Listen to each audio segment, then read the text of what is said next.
Hey, good evening. The time is now 5 o'clock. We'll go ahead and call this work session to order. Our first item of business is our monthly financial update with our CFO, Ms. Pickle. Good evening, Commissioners. Good evening. So this is the financial update for the year through February 2026. We're at 66.67% of the budget year. I would like to point out, first of all, that we are starting to feel the pinch of, the revenue shortfall. For the property tax, which is the first one, we're only at 51% of the year, which is kind of what we expected. We did get another large deposit this month, but of course it won't be reflected on this sheet. It's still not gonna make up, the difference. Of course, it'll still be flat or start to decline as we get closer to the end of the year. Some of the numbers though in the revenue are a little bit above where we are. So that's kind of making up a little bit of the difference, but it's still not where we would like to be. So we're at 62% overall for revenues for the year. And that would be about 15% lower than where we should be for the property tax. So still, we look pretty good. I mean, as expected, that one number, but overall, it's not a bad news story. So the next page is the expenditures. We're at 63% for the year, which is good because that means that the dog packing is working. We expect that to remain flat for the rest of the year. Everybody's doing what they should do and keeping things in check and reducing spending where they can. The rest of the funds at the bottom, they're operating as expected. So we're really right on track to be where we need to be by the end of the year.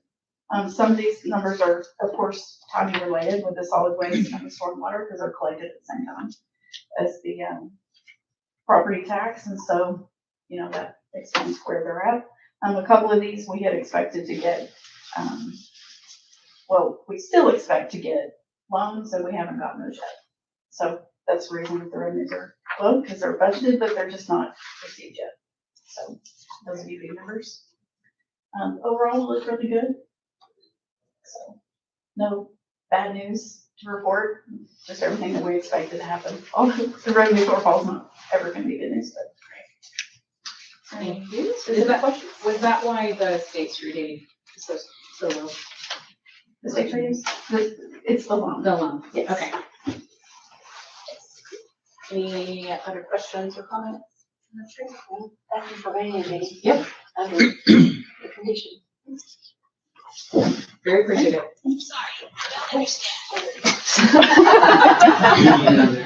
Did you have my Apple Watch has questions? Okay. All right, moving on to item 2, automated speed enforcement for school zones, discussion only. Chief Seymour.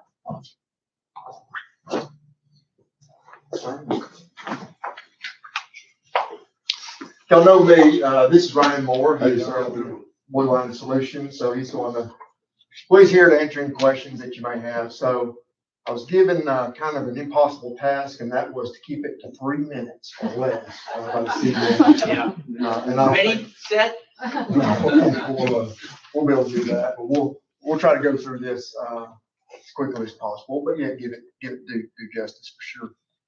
As y'all know, Director Tate and myself have been up here several times talking about different studies that we're doing, looking at that Ashland Terrace, Dayton Boulevard, Morrison Springs area, and our kind of plans we've been proposing. And so this is one part of that plan as far as automated speed enforcement, and just kind of bringing back as some goals and our purpose. Providing safe streets, curtailing speeding, enhancing pedestrian walkability, protecting our cycling routes, improve safety in our heavily traveled corridor through Red Bank for sure. So we've already, previously kind of went over this data, so I don't want to dwell on it too much, but we do have, information to back it up. But just kind of bring back to your remembrance on Ashland Terrace, where our speeding showed that 8 to 10% were traveling over 41 miles an hour on that road when we looked at this, and the traffic volume that comes down that corridor there on Ashland Terrace is quite a bit, that 18 to 20,000 per day. The crashes that involved, this is from a year, so we got about 40, 45 crashes on that corridor roadway each year, some of those being injury crashes. That was just kind of a map of the area that we're talking about. Ashland Terrace kind of had the S curve there. Remembering that Point Christian Academy is a newer school, we're trying to establish that school zone. We have some draft ordinances we're working on to change the speed limits and establish those along with our other schools that we'll be presenting to you at a future date as well. Morrison Springs, just bringing back that information, about 14,000 cars per day. 82% of cars that are traveling through there are going 5 miles an hour above the speed limit. 64% are going 11 or more during the school zone hours during that. So just some additional data that just kind of bringing back that to your remembrance as well. Not as many crashes on Morrison Springs, only about 10 or so occurred on Morrison Springs during that road. So less crashes there than we had on Ashland Terrace as well. Just kind of another map again. So kind of the ultimate goal here in all this is providing safer streets for residents, right? And so kind of with that is automated speed enforcement has shown to reduce the national average of speed by 90%. So putting these up, it reduces people, it slows them down in these areas that you might have problems with, like school zones and S curves. The data shows that it's reduced 36% of crashes, and then the decrease in the speed of speeders is about 15% as well. And this really involves multiple layers here. So basically, we're talking about a device that catches the speed of cars using laser and not just traditional radar. So it is precise on the vehicle that it captures. So it's accurate with that. It captures photo and video of the vehicle. And along with this whole plan is the public communications plan as well, which we'll get into a little bit detail here on this next slide. So what I find on this vendor that's different from a lot of vendors is the time that they spend on educating the public about the school zone and the advanced warning systems that they install. The picture is just kind of an example, right? So in these areas where these cameras are, there's not only a sign that said, hey, this is photo enforced, but they also put up, hey, your speed is. That's even before they get into these areas. So it's that advanced warning, right? And that's just the areas themselves. When these types of programs are rolled out, there's an education piece, right? So the government entity or whoever puts out the social media, website information there. They also do like a warning period, just issuing these warning periods to the driver, so it's not an automatic type of enforcement as well. So that is one thing. They don't just come up, put them up, and it starts. So that's a good thing for sure. A basic overview of just kind of really how it works. The system detects a vehicle, right? It takes a picture and a video. Somebody at the vendor pulls up the picture and video. They enter the tag number into inlets is what it's called. Basically access to registration information. And of course, the employees have to be background checked and fingerprinted and all that. So they verify that information that matches the vehicle. Then it is sent to the police department for verification. They then review the video, and officer actually has to review that, has to review the video clips, and make sure that the zone was in session, make sure there wasn't a crash going to happen or something. Somebody had to divert or do something, right? And go through like voiding tickets, or is this a good ticket? So it goes through that process. They're approved or it's not approved. It goes back to the vendor, and then they send out the notice to the individuals. Of course, then they collect the funds for that, and then they share it with the city. Really, the only thing the vendor asks is a 2-year agreement. A lot of that's just simply because of the cost of the equipment and the install they put in ahead of time. That's kind of where they do that to help cover those overhead costs. There is no cost for us up front or any investment from us. It's part of the revenue sharing system. And then we also have access to the data in that, like we can run reports to see, are we still having the speeding that we were having? You know, what is the average speed? When are they speeding? And so we can look at that data. It doesn't retain, like anything, that data has to be purged. I think Ryan said maybe after 30 days or something like that. 30 to 60 days, because such the volume of the cloud that we carry. This system doesn't automatically run, like it doesn't automatically take a license plate and run and then check against other databases around that, like what an LPR system would do. This is simply a picture and a video. Somebody has to manually enter the tag into a registration database to then take that information, we'll make sure it matches the car, and then put the registered owner's information on the document itself as well. And that simply is really the overall program itself. I know that was kind of quick and maybe a little too quick, but ultimately, and Greg Tate wanted to be here. We just scheduled this to present it because we know we've been working with Public Works a little bit on this as well as part of the comprehensive program that we have. So I've got Ryan here in case y'all have any specific questions that I can't answer about this. What we wanted, our intent tonight, I should have started with this, is just to present this information, to talk about it, and not vote on it tonight, right? This is to answer questions, whatnot, and then come back maybe at a later date to then vote on approving this or not. And of course, obviously, it's y'all's decision with that. So tonight's just more informational. Answer any questions. You might give you time to think about it and reactions from the community, and their thoughts too. So with that said, You think we should give? if you want to, yeah, that's fine. Now, We can have them. I've been in court too many They ran times. some data from the different locations, and you can look at this at your leisure. They even put out some speed detection devices and counters and all that. And so it's been a couple of years, but the graph, some of that information is what I showed to you on the first few slides, but it goes into more detail for you. But that's for you to mull over for sure. So, any questions? Yes, Comments? Any questions? we got, I think we all have questions. We can start with Commissioner Fairbanks Harvey. Are there any other areas in town that have utilized Saudi Daisy does, yes, ma'am. Saudi Daisy? Yes, ma'am. And their program, we did 6 schools over there. We built the infrastructure, and it being this close, because I live in Chattanooga, we went back and, I'm sorry. The online deals too.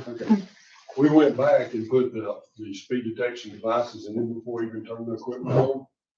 From the baseline, the numbers that you see right here, we cut it down 82% before we even turned anything on. Just by building the infrastructure. We 94.9% overall in 11 states we're in right now.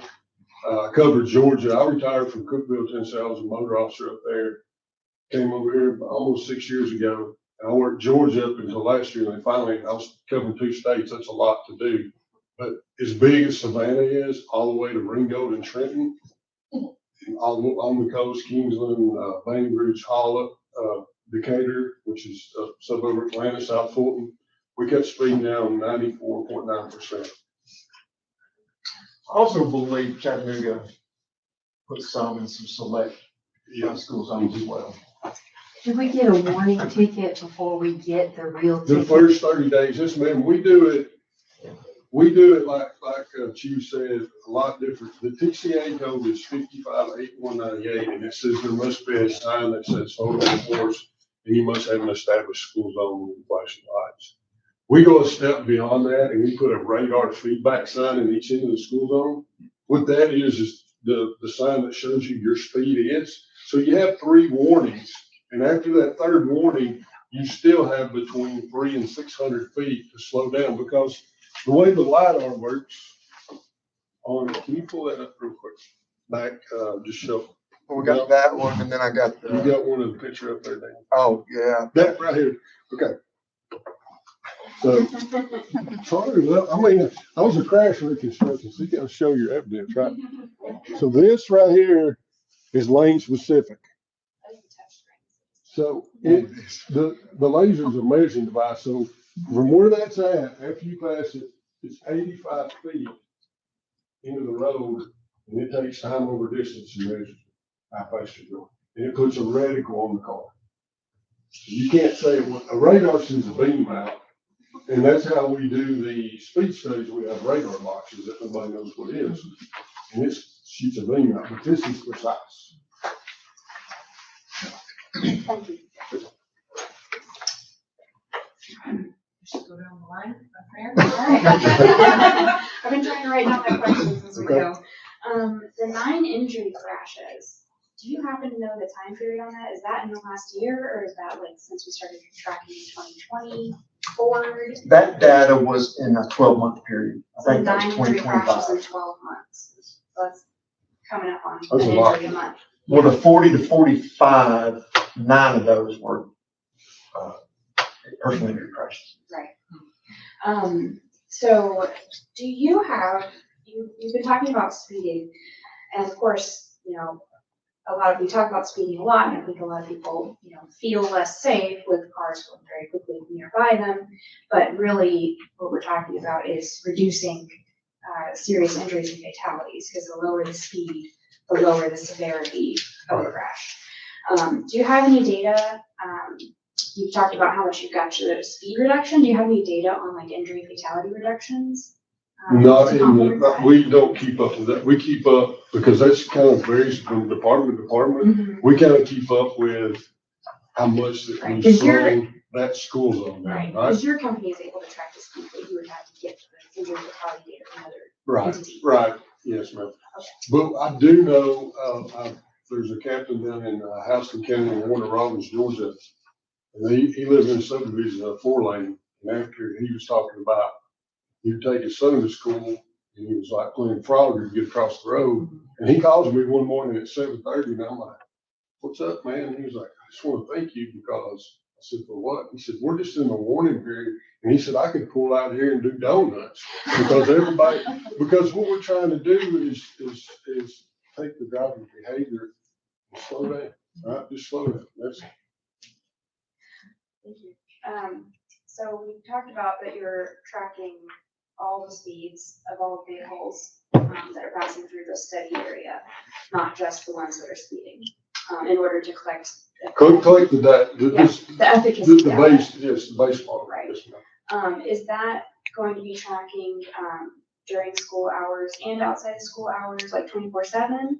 Is that data being collected or only during? No, it's only being, when we set our stuff up, it will be from in the morning to the afternoon. Okay, And it'll that's it. only be during. Right, school and it's only hours. a picture of the license plate, period. And it has to be doing at 11 miles an hour over before it will trigger the camera. And then it sends it straight to our office is not far from here. I mean, we're based out of Chattanooga. And I may misinterpret what your question is. So I think kind of what she's maybe interested in is would we have access to any, even though it's not enforcing, or would there be a count, like at midnight, could it say X amount of cars drove through, or X amount I'm of sure cars that's speeding? way above you've got a whole IT department. So that's why I'm sure Oh, that that's we what could, you- yeah, It is, yeah. we could figure that out, but. I'm wondering whether if in addition to, you know, the speed enforcement, if the data collected would be able to help us with other efforts. Well, the radar feedback sign will be running 24/7 that says your speed is, so people they're going to slow down. So I'm sure we could probably figure that out, to your point, but Well, there's signs, those type signs they make, we even have those. they don't count the Or cars. displays that will actually get feedback, right? Mhm. Kind of like Armadillo. Yeah, I wanted to, Kind of what. wanted to tack on Vice Mayor's question. So, yeah, I mean, these cameras are operating, and I think what we're looking for is, can we get some analytics from the data that's collected? And presumably it's, the privacy component is there. It's just, we're just looking for vehicle counts, speeds, et cetera. Yes. You know, so we can make informed decisions about setting those people appropriately or whatever. Right. You know, is that something that these will bring? Yes, there's reports that you can pull for the traffic count. I'm not sure the depth of it, right? That's the IT guys. We have a whole bunch of them, so I'm sure that, and developers, I'm sure we could get the answer to that. Last question is for Chief. You have somebody you picked out. You said these reports will ultimately go to your department for final issuance of any citation. Do you have somebody in mind already for who's going to be handling that in your? I'm not sure if we'll like assign an individual or two or You know, a share group, duty. right? We'll have to, well, some of it might be based on the volume, right? And so we don't want to overburden, any one individual, but we do have some officers that are more traffic oriented and may actually enjoy that a little more. And so we'll just have, that's one of the things we'll have to look at for sure.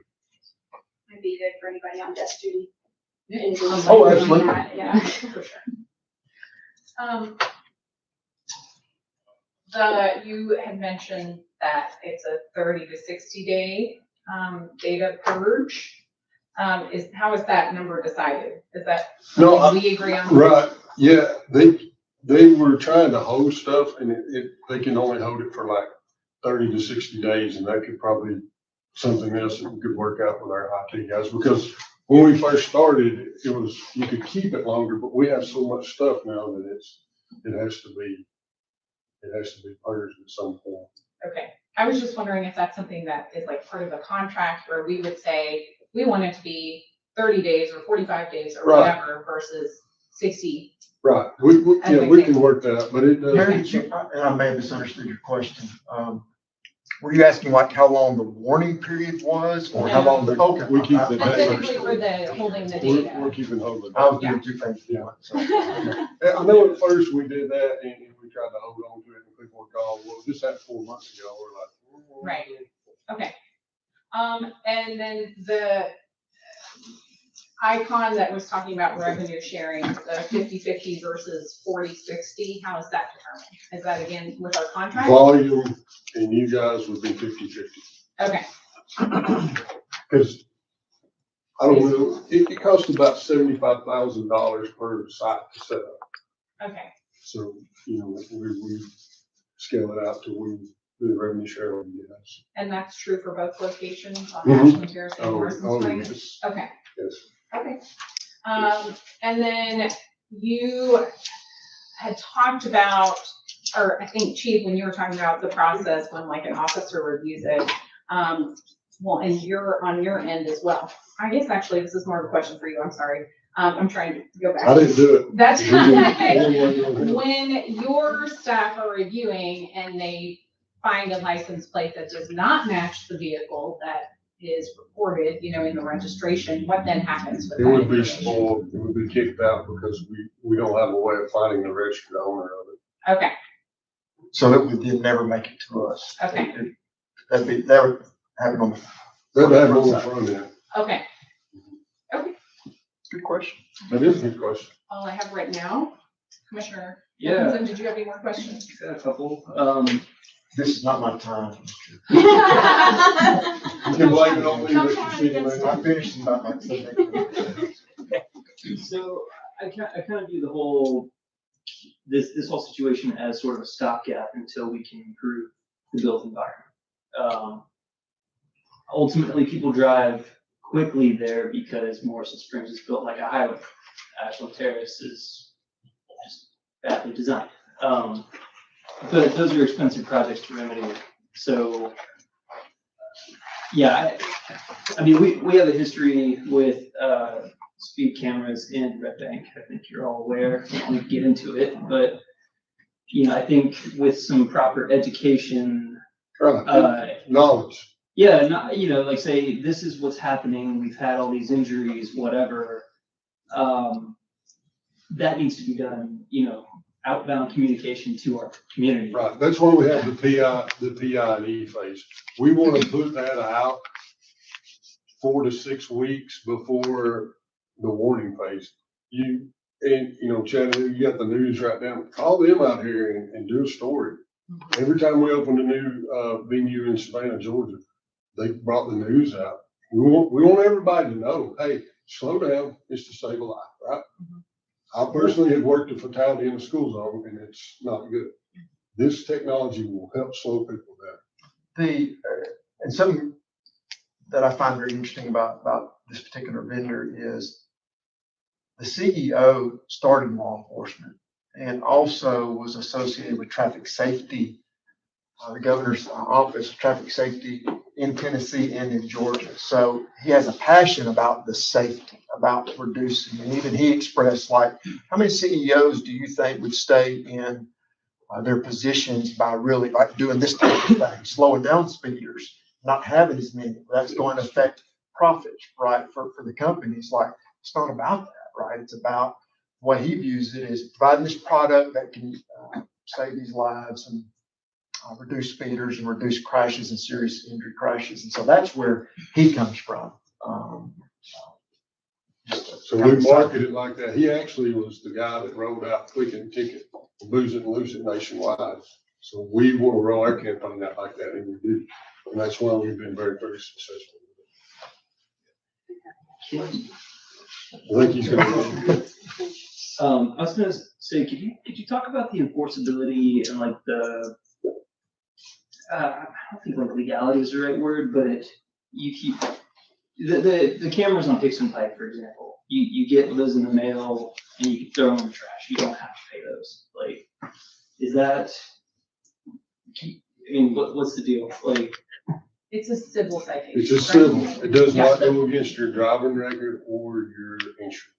It's a civil citation. Right, and the government entity can seek restitution civilly, but I don't know that do. Because you got to look at the cost of doing that and trying to recoup that. And if you do that, it can't go against anyone's credit report, right? You can't say, they can't keep you from buying a house because you didn't pass that test.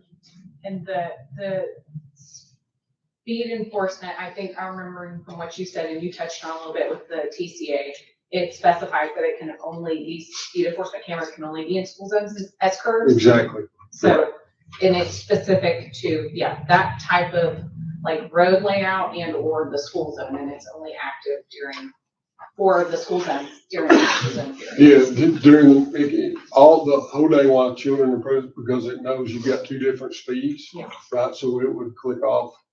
If you got a speed limit that's 15 and 26, it would write, and then it would give you a buffer like from 801. And then if it was 25, it would write at 30. Because you still got people coming in and out.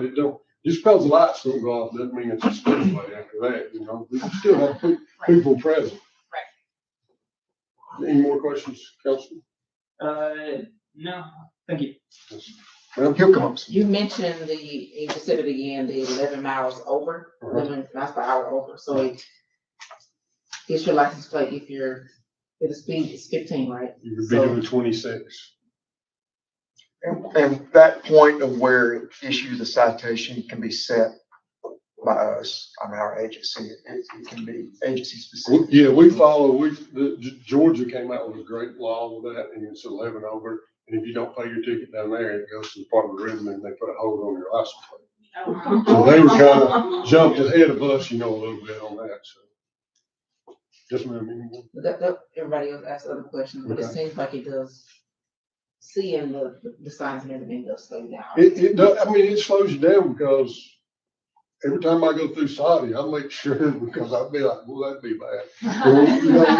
We're putting them in Spring City, we're doing all of Knoxville right now. Lenore City, went to council last week at Cleveland, so. Yes, sir. You plan on educating the students at the high school? Because they're part of the We- traffic and they're in a hurry getting to We school. have stuff, that's what the public information education is. We could work with the bus department here and make sure that they get the flyers. We could have the flyers at school.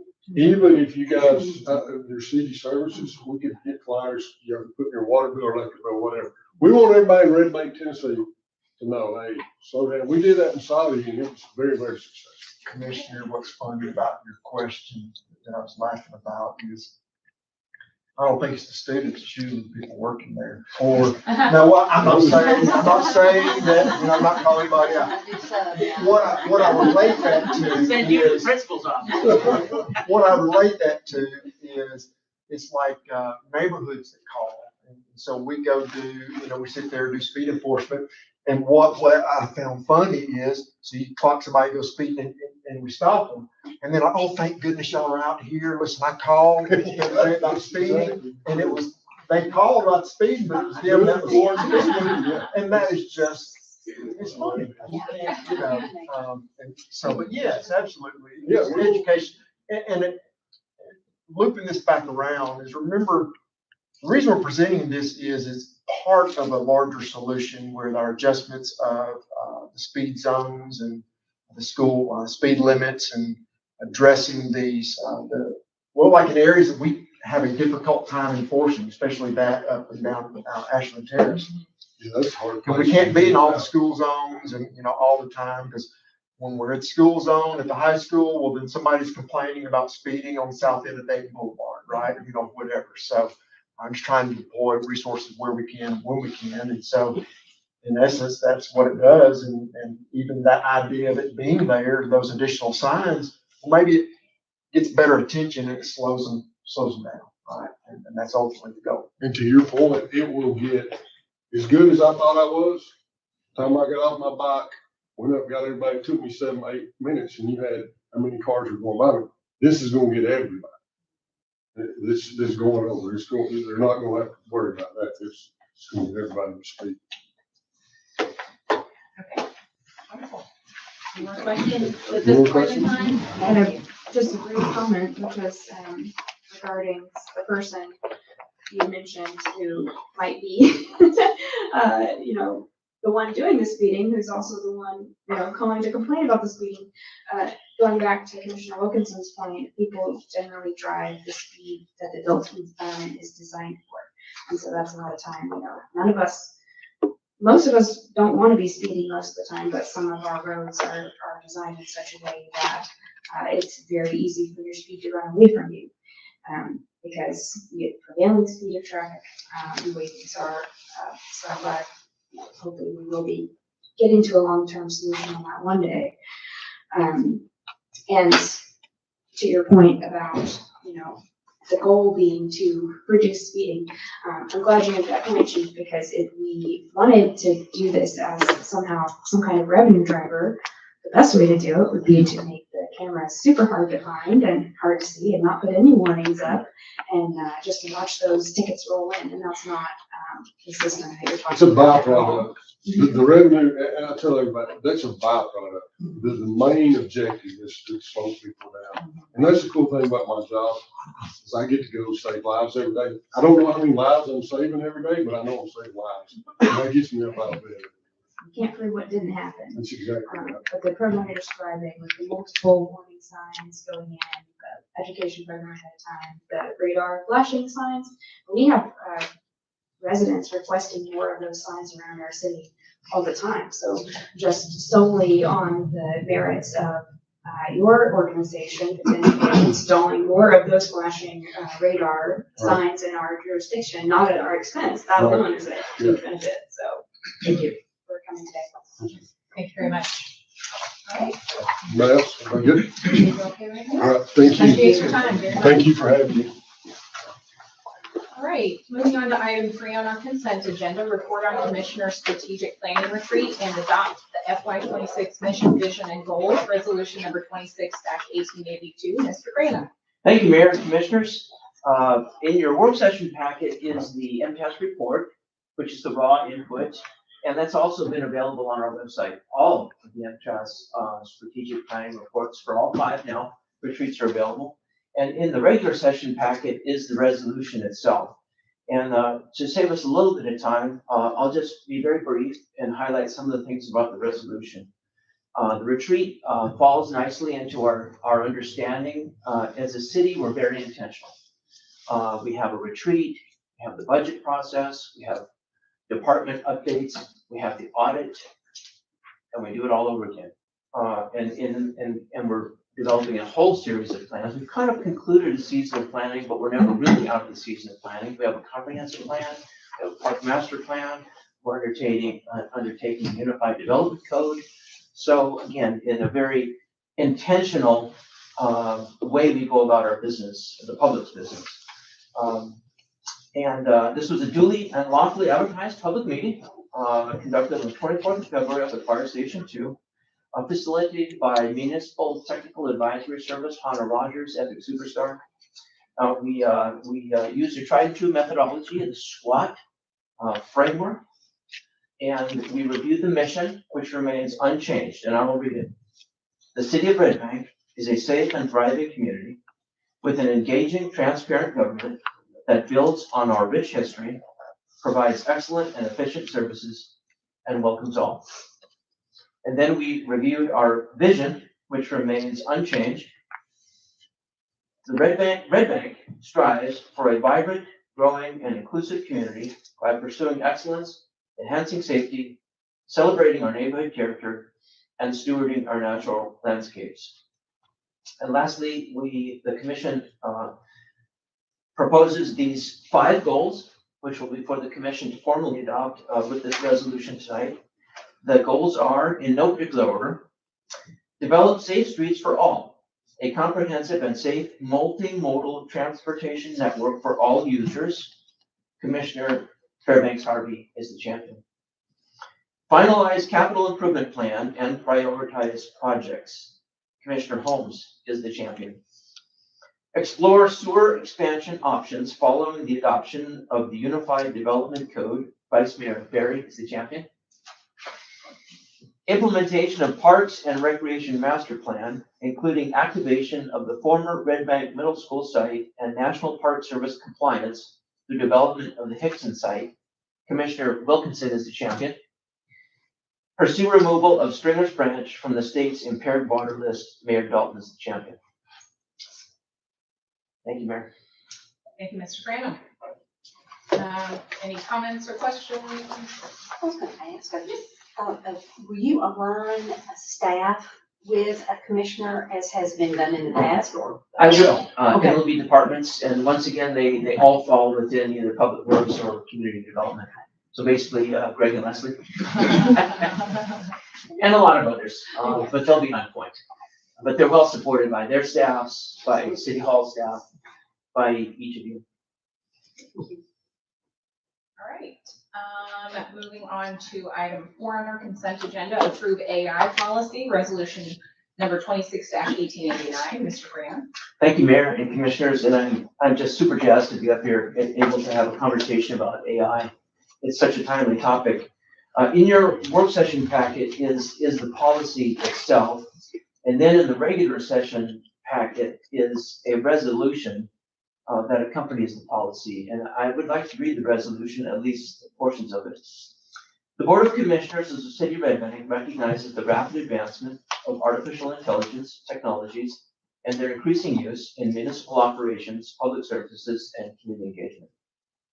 The responsible use of AI can improve efficiency, enhance service delivery, support data-driven decision-making, and expand access to information for residents. The city is committed to ensuring that all AI systems used by the city departments uphold the values of transparency, accountability, privacy, equity, and public trust. The AI use policy establishes clear standards for the procurement, deployment, oversight, and evaluation of AI systems, including requirements for risk assessment, human oversight, data protection, and ethical use. Adopting this policy will help safeguard residents' rights, promote responsible innovation, and ensure that AI technologies are used in a manner consistent with the city's mission and values. I'd like to read the purpose statement, and then I'll highlight key portions of the policy. The purpose of this policy is to establish a clear framework for the responsible, effective, and transparent use of AI within the city of Red Bank. AI is increasingly recognized as a core capability in modern public service, and the community now expects local governments to thoughtfully and appropriately adapt emerging technologies. Failure to evolve in step with these expectations risks diminishing public confidence, relevance, and support. By adopting AI tools responsibly, the city strengthens its ability to deliver high-quality services, support staff effectiveness, improve operations, and maintain the trust of businesses and residents that we serve. Again, highlighting some of the key features here.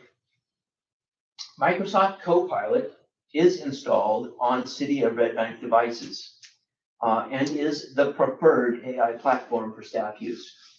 It is fully integrated into the Microsoft Office suite, which includes Word, Excel, Outlook, Teams, PowerPoint, and other Microsoft Office 365 features. So this is just one of the features in the suite. It enhances staff use by directly interfacing with those other systems, and it supports workflows and systems that we already use within our municipal service delivery and operations. AI adoption across the city will be decentralized, intentional, and responsibly driven. Key point here, department directors. Department directors are expected to lead the evaluation, integration, and oversight of AI tools within their departments in alignment with legal requirements, professional standards, and city values. Also an important note, AI is not intended to replace city staff or reduce staffing levels. When used appropriately, AI contributes to improved service delivery excellence, operational effectiveness, and organizational performance. The governance model, department leadership. AI adoption shall be driven at the department level. Identifying appropriate use cases, ensuring compliance with city laws and policies, training and enabling staff, monitoring outcomes and risks, and maintaining human oversight in the policy that's involved, in bold, maintaining human oversight. Importantly, no public-facing AI applications will be deployed without the city manager's approval. So we're not going to have a chat bot on the website that says, "How may I help you?" That have to go through me, and we're nowhere near that. So I just want to assure everybody that that won't be what happens next. What is the role of IT?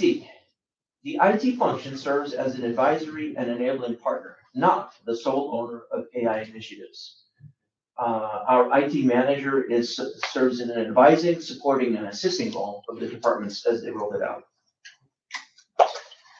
Human oversight, use of AI does not replace professional judgment, responsibility, or authority. The final work product is the responsibility of the employee, not the AI system. There is a benchmark called Best Human Standard that people talk about when they talk about AI, and we have equated the Best Human Standard to City of Red Bank employee. If you're a City of Red Bank employee operating in the purview that your position description establishes, you are able to provide the best human standard for that AI product. You can review it. If you're a supervisor or line of staff or department director operating in your role, you are empowered to provide that best human standard.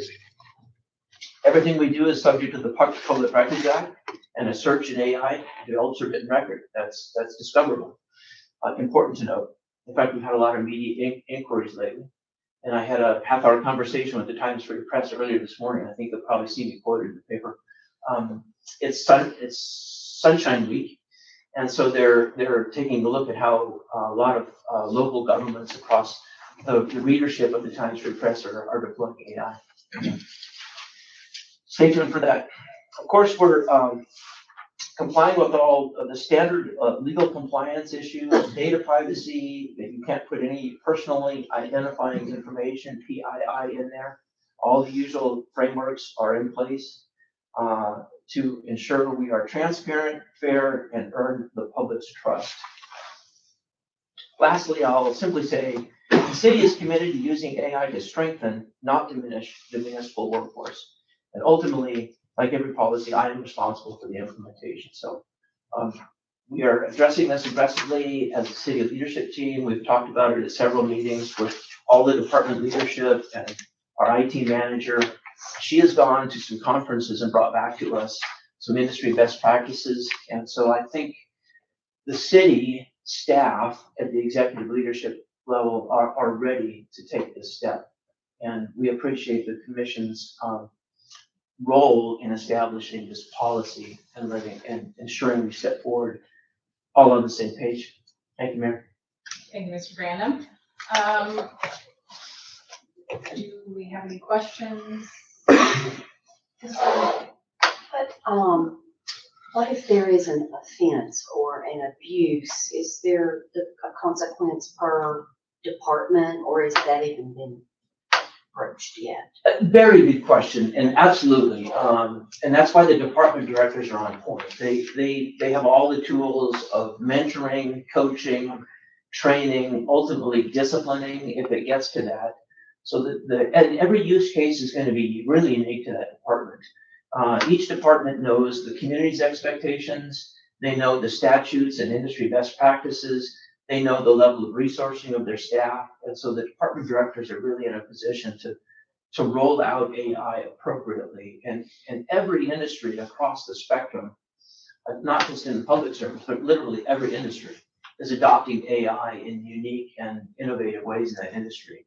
And whether it's sanitation or law enforcement or streets or finance, pretty much everything we do as a city is being impacted by AI in the industry. And so the department directors will keep a finger on the pulse of that and make course corrections as necessary. I don't envision a discipline, but I do envision a needed training.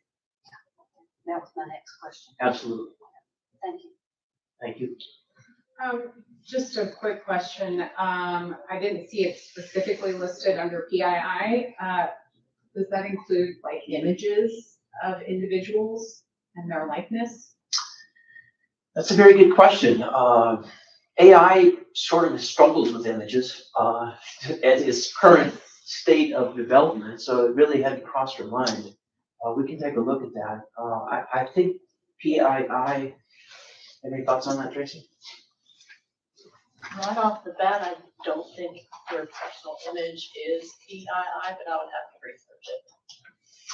Okay, it's concerning to me to think that that wouldn't be included in the list. I guess I would like some clarification on that. Okay. We can get that. Any other questions or comments? Yeah, I'd like to just comment that I appreciate the fact that the vast majority of roles in local government and our city are human focused. You know, there's a real human doing a human job in most of these roles. And, you know, I appreciate your comment towards not replacing anybody, because I'm sure we're not trust to appreciate that. Right. So, yeah, just kind of, I appreciate the thought towards, and the depth at which you guys looked at it. Thank you. All right, so for now, we will table the remaining items to move to item 12 for citizen comments on items on the work session agenda. Mr. Brandon. Thank you, Mayor. This is the time for citizen comments. Please observe these rules. Comments are limited to 2 minutes here in work session or less, and the city recorder will operate a timer. If time expires, please respect your direction and conclude into comments. Comments should be addressed to the board as a whole and not to a particular commissioner or to city staff or to the audience. The commission is here to listen, not to respond or engage in back and forth, so please do not expect a reply during citizen comment.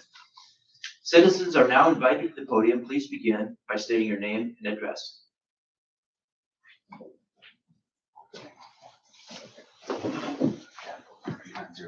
Right. I'll try and do it. Thank you for the opportunity to speak. Really appreciate the chance to voice thoughts on the work session. Understanding the LiDAR speed system is ultimately for the safety of school zones, the children and travelers through speed reduction. The community may be interested in After 2 years, what does the cost structure look like for the after program implementation? Should it happen? How does revenue share change? Are there any minimum revenue requirements in order to be eligible for the continuance of the program? And then also with math change, if only one of the 2 locations was potentially installed due to future infrastructure questions about road redesigns or any other concerns that may be factoring into that decision. And finally, thank you to the city for the transparency regarding AI implementation. Thank you, Mr. Bullock.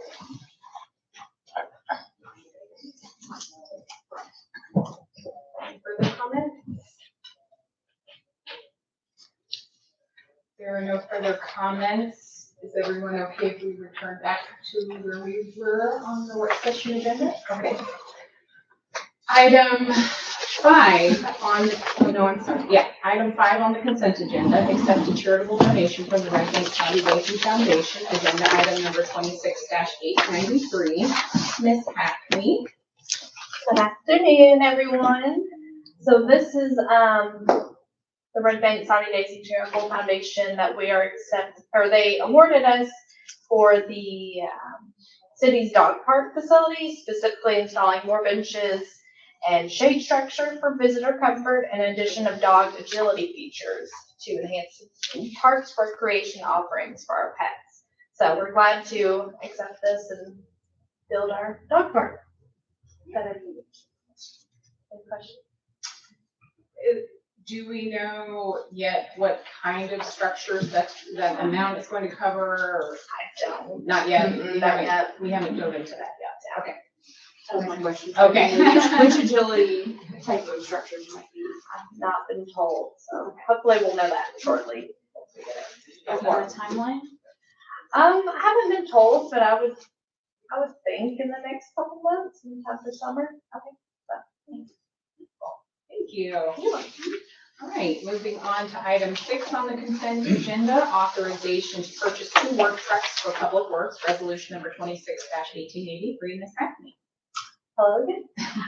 So this is in regards to our solid waste department.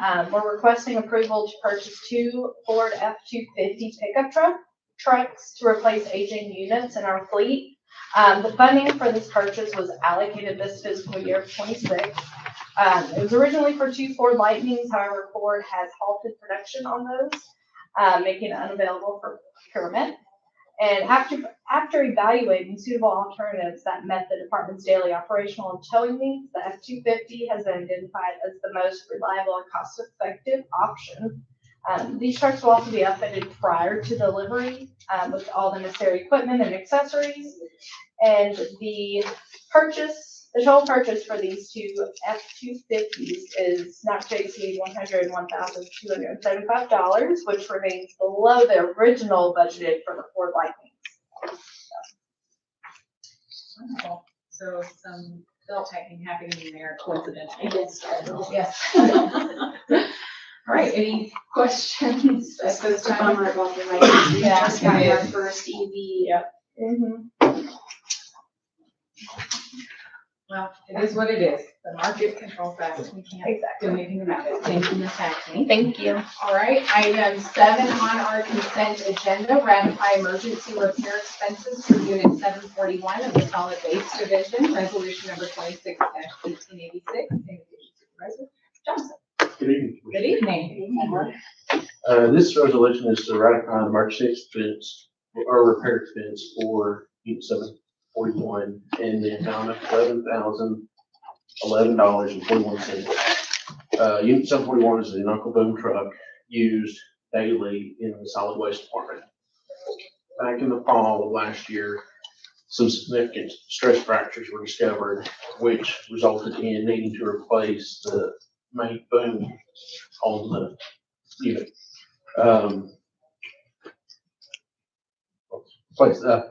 Because the boom is a PacMac system, Stringfellow Incorporation is the only certified shop in our region to work on PacMac, making them a valid sole source vendor. The original repair estimate provided to the city was below the $10,000 procurement threshold requiring commission approval, at which time a purchase order was issued. Following the city procurement, policy. However, upon receiving the final invoice, it was discovered the shipping cost was added into the invoice after repairs were made. The addition exceeded the $10,000 threshold. Repairs were completed on 3/4/26, and the city was subsequently invoiced later, and that's what makes this resolution ratifying an emergency expense. The funds for the repair was already included in fiscal year 2026 solid waste division budget. And this resolution officially approves the expenditure and designates Stringfellow Corporation as the sole source vendor for audit purposes. Any questions? Any questions about that? Thank you for being done. Yeah, thank you.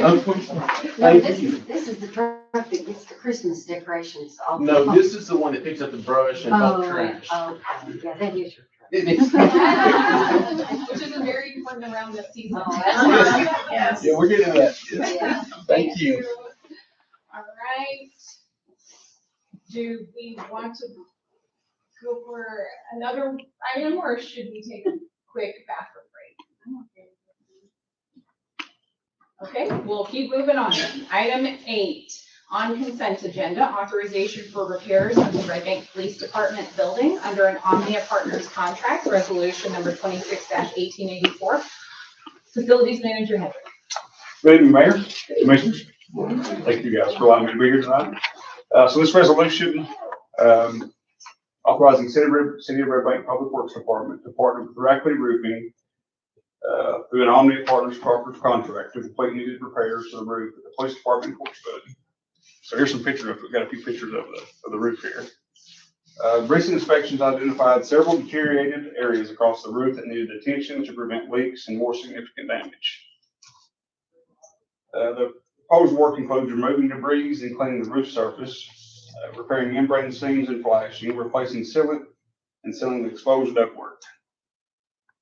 The total cost of repairs is not to exceed $24,978 and includes a 3-year maintenance agreement of the repaired areas. While this project was not budgeted this fiscal year, the expense is an eligible use of the ARPA funds under the facility improvements allocation previously approved by this commission. Approval of this resolution will allow staff to proceed with the repairs and address these issues before they worsen and become more costly. You can see the ductwork there. They're starting to get some rust holes in them. Eventually it'll be leaking. This is the part of the facilities that don't ever get seen. So. Except by you. Yeah. Any Any questions? Water comes down the walls, yes. Right, yeah. Any questions? This time? If there needs any recoding or repainting, will it remain white? Yes, yeah. Yeah, that's part of the TPO roof, membrane roof, is it'll stay white. It reflects UV rays and work.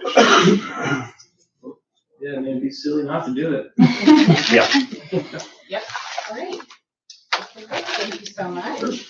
And I think we will have to table the remaining agenda items and move to any other business to discuss in the next 1 minute and 20 or so seconds. I'm gonna have a couple of topics. One is the Hamilton County America 250th birthday celebration committee has announced that System Steel is designing, fabricating, and donating 50 replicas of the Liberty Bell. There's a picture. They're free. Each bell weighs 50 pounds. It's got some dynamics here, or the diagram. We could submit wanting two of these. I can deliver it. I'm on the Hamilton County Parks and Recreation Department. It would be delivered, that would be the staff possibly deciding where 1 or 2 or 3 would be displayed throughout our city. It would be delivered the week of April 20th and then installed no later than May 15th. So I will pass this down the way for and I can get the feedback back to, the committee. Ron Littlefield is a former mayor of Chattanooga. He's on the committee and a host of other, Hamilton Countyans. Do you know when they need a commitment by? As soon as possible, so they could secure 50 throughout, Hamilton County. I was gonna go to the high school and ask Mr. Tillett if, ROTC or Youth in Government or, one of the organizations there would be student level. And the other, request I suppose I have is, this is the right time, is that we offer, an open budget town hall on May 12th.